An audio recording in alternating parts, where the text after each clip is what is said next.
Et je voudrais faire un suivi sur une question que j'avais posée à votre collègue ministre de la Santé concernant son tableau de bord.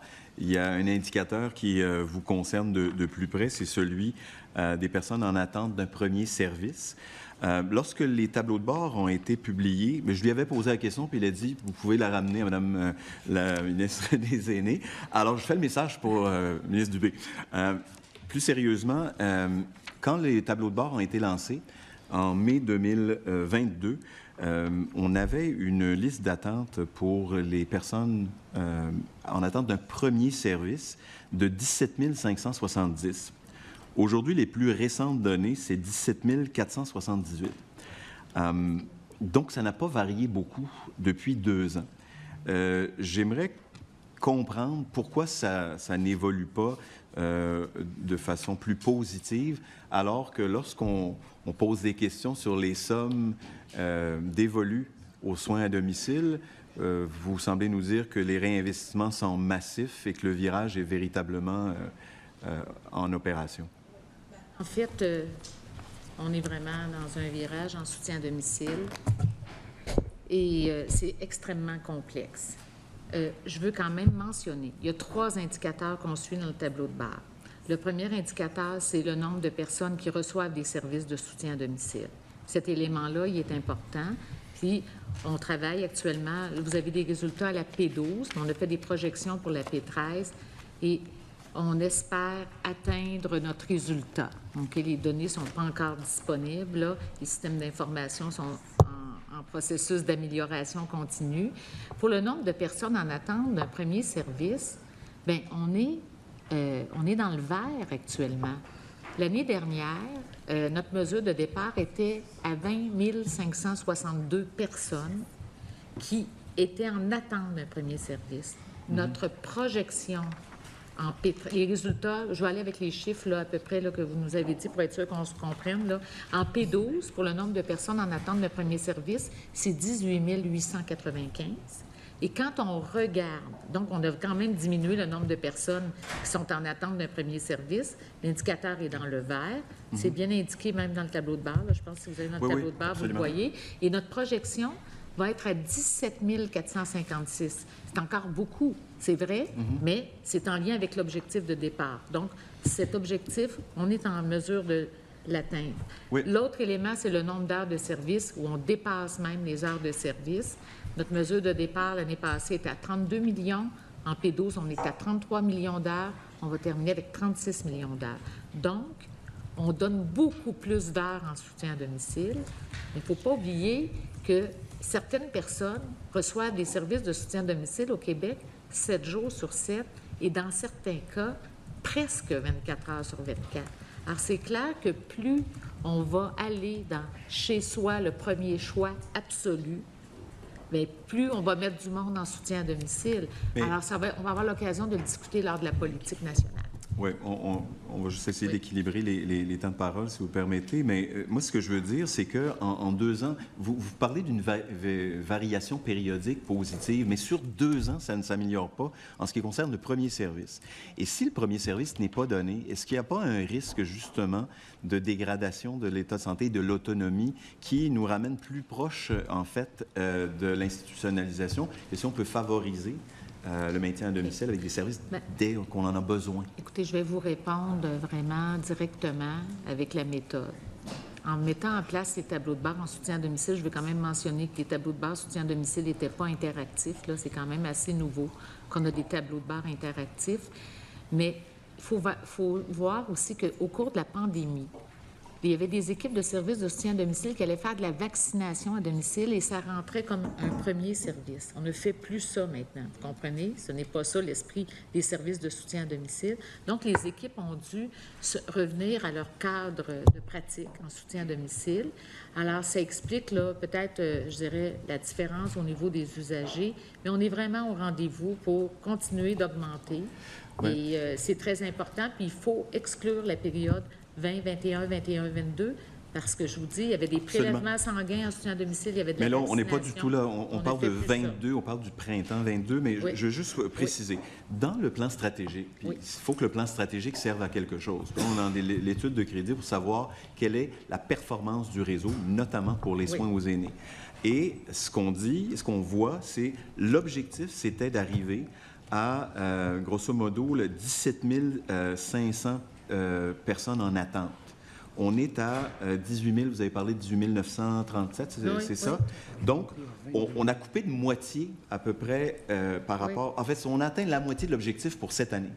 Mais là, l'année prochaine, l'objectif est encore plus ambitieux. En fait, si à chaque année, sur une période de 4 ans, on n'atteint pas notre objectif, évidemment, on a un problème lorsqu'on veut opérer un virage aussi important que celui du virage à domicile. Si on n'a pas le premier service, on peut s'imaginer que le deuxième et le troisième, il n'est pas plus avantageux, non? Non, mais cet indicateur-là, il est important, là, puis il est primordial, c'est clair, vous avez tout à fait raison, mais je veux quand même vous dire, on atteint notre objectif cette année. On l'atteint. La mesure de départ, là, était à 20 562 personnes en attente. Exact. On va terminer l'année en P13. C'est une projection avec 17 456 personnes. Ça va être le résultat P13 projeté. Mais vous parlez de l'année... Je parle de l'année qui terminait au 31 mars. Qui se termine au 31 mars. OK, mais les dernières données, donc vous avez des données plus récentes que celles auxquelles on a accès, c'est ça? En fait, j'ai les données P12. J'imagine que c'est ça que vous avez. Puis on travaille avec une projection. Nous, on a des données qui indiquent sur le tableau au 24 février 18 937. Oui, 18 937. Puis vous avez comme cible 17 478. Oui, Okay. exact. On est à peu près à la même place. Puis je vous dis qu'en P13, les projections qu'on fait... Donc, dans la dernière période, on va avoir réduit de 459... Oui, on devrait se rendre, selon notre projection, je dis, à 17 456 personnes. Puis pourquoi? Parce qu'on a mis en place le virage soutien à domicile cet automne. Naturellement, les résultats paraissent plus en P11, P12, P13. On a eu des améliorations plus notables là, à partir des dernières périodes de l'année. Et la P13 devrait être significative. D'accord. Je vous remercie pour cette information-là qui sera positive lorsqu'on pourra avoir obtenu les chiffres. J'aimerais vous revenir brièvement, parce que ça a déjà été abordé, sur le rapport de la commissaire à la santé et au bien-être. Ça fait 3 mois que le rapport a été déposé. Nous avons été sollicités, j'imagine les autres députés également, pour une rencontre explicative et tout ça. On a eu l'occasion de s'entretenir avec la commissaire et je me surprenais de la réaction de la ministre qui ne semblait pas avoir obtenu de rencontre avec la commissaire. Vous nous avez dit tout à l'heure que ça s'en vient, c'est ça?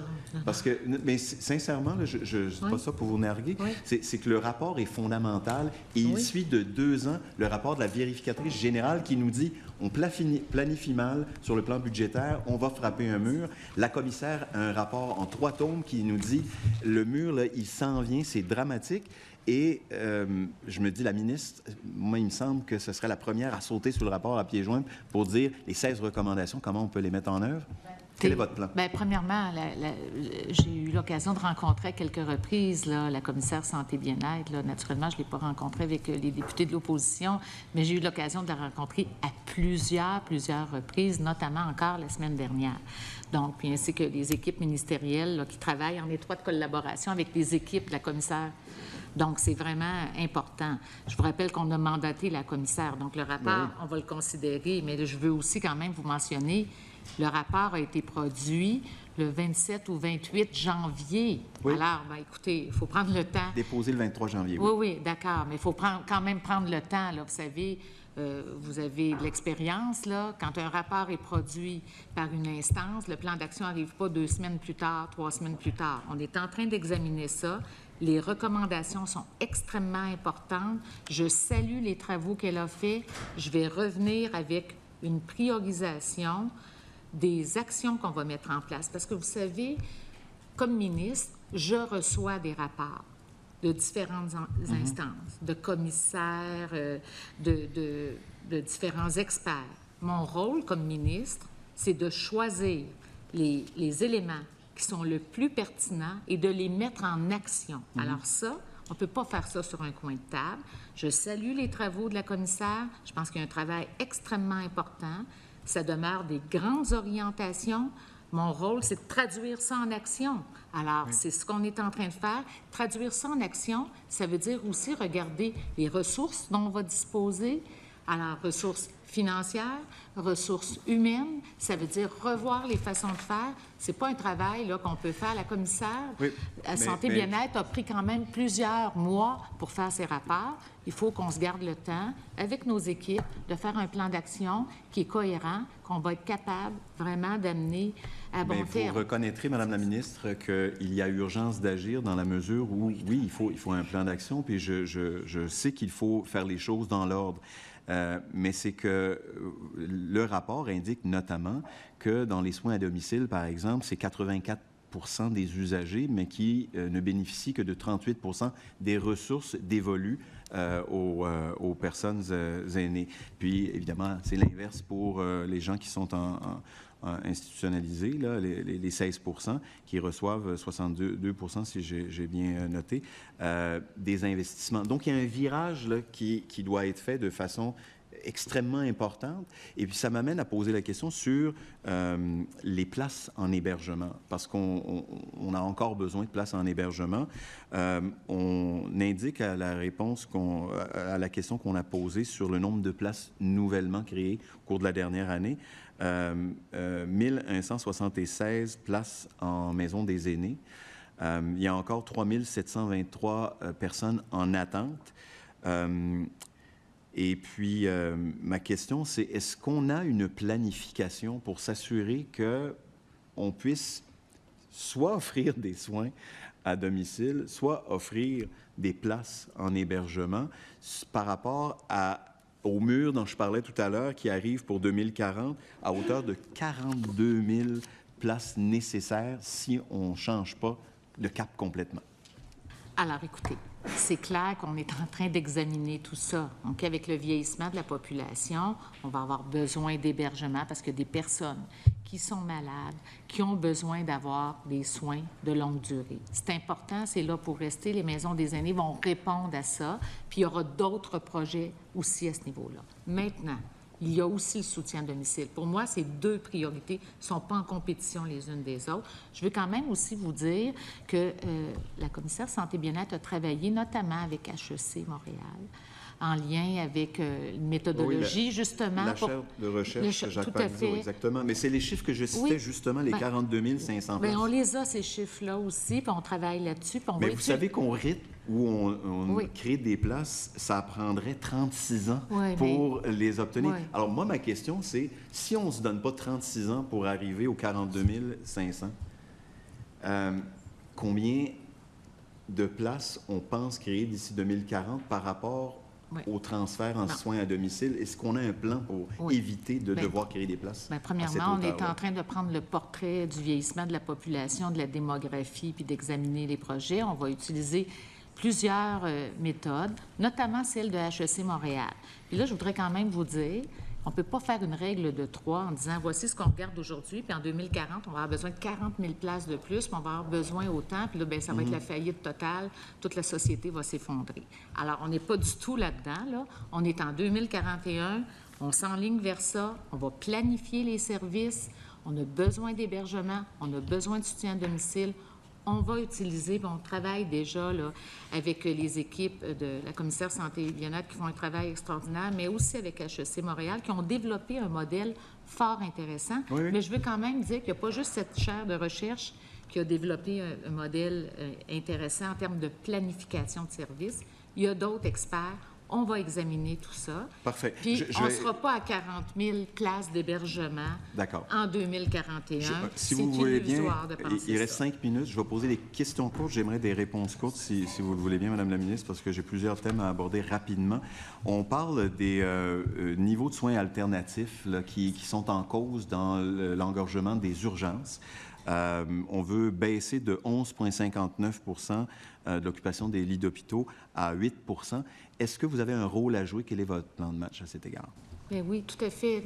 Le rôle que nous avons à jouer pour réduire les NSA est extrêmement important. Premièrement, c'est un rôle proactif de vraiment repérer les personnes âgées. Là, je vais parler des personnes âgées, là, parce que les NSA, c'est pas seulement les personnes âgées. Puis ça, c'est important dans notre discours. Là. Quand on parle de NSA, il y a des gens qui sont avec des maladies c'est tout le santé temps dont mentale. vous disposiez. Non, si vous voulez faire court, parce que vraiment, il faut équilibrer le temps, puis il nous reste 4 minutes. Je vais y aller, mais pour les NSA, on a un rôle important à jouer. D'ailleurs, le soutien à domicile sert à ça. Mais c'est dans la création de places, dans les soins à domicile, parce que, oui. Alors, je vais juste vous demander, s'il vous plaît, de ne pas vous interrompre. Elle va terminer la réponse, puis ça sera à vous après. Je ne veux pas vous interrompre. Pour le verbatim, c'est pas bon. Oui, je le fais, faites-vous-en pas. Oui. Alors, bien, écoutez, les NSA ont un rôle extrêmement important. Il y a eu des millions de dollars qui ont été investis pour augmenter les services de soutien à domicile. C'est un rôle qui est proactif. On a les projets d'hôpital à domicile. C'est très important. Ça a un rôle pour réduire les NSA. Je reviendrai éventuellement. Merci. Pour les places en RPA, dans les cahiers de réponse, on voit qu'il y en a 3 443 unités de moins cette année. Qu'est-ce qu'on fait pour soutenir ou créer des places parce que celles qui sont disparues, elles étaient utiles, non? Écoutez, je pense que j'ai eu l'occasion de le mentionner à plusieurs reprises. Qu'est-ce qu'on fait comme gouvernement pour soutenir les RPA au Québec? Mais je pense que depuis 2016, 2017 et par la suite, programme de GICLAD, programme d'assurance, programme de modernisation des infrastructures, programme pour aider les RPA à payer leurs assurances, programme pour payer leurs salaires des employés qui a carrément augmenté, et la dernière mesure sur l'allocation personnalisée. Je pense que c'est beaucoup, beaucoup de mesures, mais je vais vous dire qu'est-ce qu'on va faire de plus, puis c'est écrit dans le budget. On va se rasseoir pour regarder et examiner tous les investissements qui sont faits en lien avec les RPA, et on va regarder pour se donner des mesures structurantes. Mon collègue ministre des Finances l'a annoncé, et c'est extrêmement important parce qu'on le voit bien qu'il y a des mesures importantes qui sont mises en place. Et les petites RPA qui ont fermé, bien, naturellement, n'ont pas fermé nécessairement par manque budgétaire. OK. Donc, pour ce qui est des CHSLD non conventionnés, j'aimerais poser une courte question sur l'état de situation du CHSLD Plaisance aux Îles-de-la-Madeleine. Permettez-moi cette question très précise. Ça fait quand même 2 ans qu'on y travaille. Oui, c'est compliqué, très compliqué. Et est-ce qu'on va y arriver cette année? On devrait y arriver.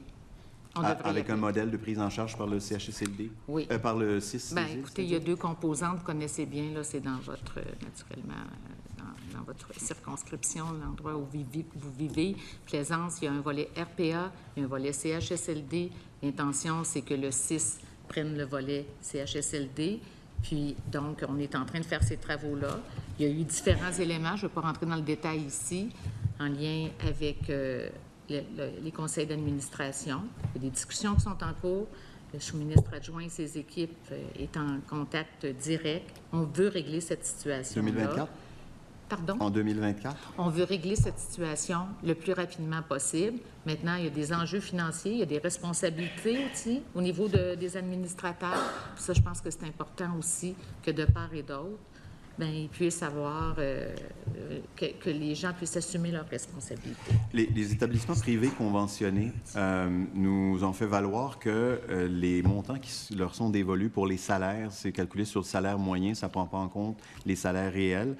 Même chose pour les cadres qui ne sont pas payés à la même hauteur que les cadres au public. Le nombre d'heures est inférieur au nombre d'heures dans un CHSLD public. Ils demandent de l'aide pour qu'on puisse éviter qu'ils se retrouvent dans le rouge. Est-ce qu'il y a des moyens qui vont être mis en place pour eux? Des CHSLD privés conventionnés actuels, donc pas ceux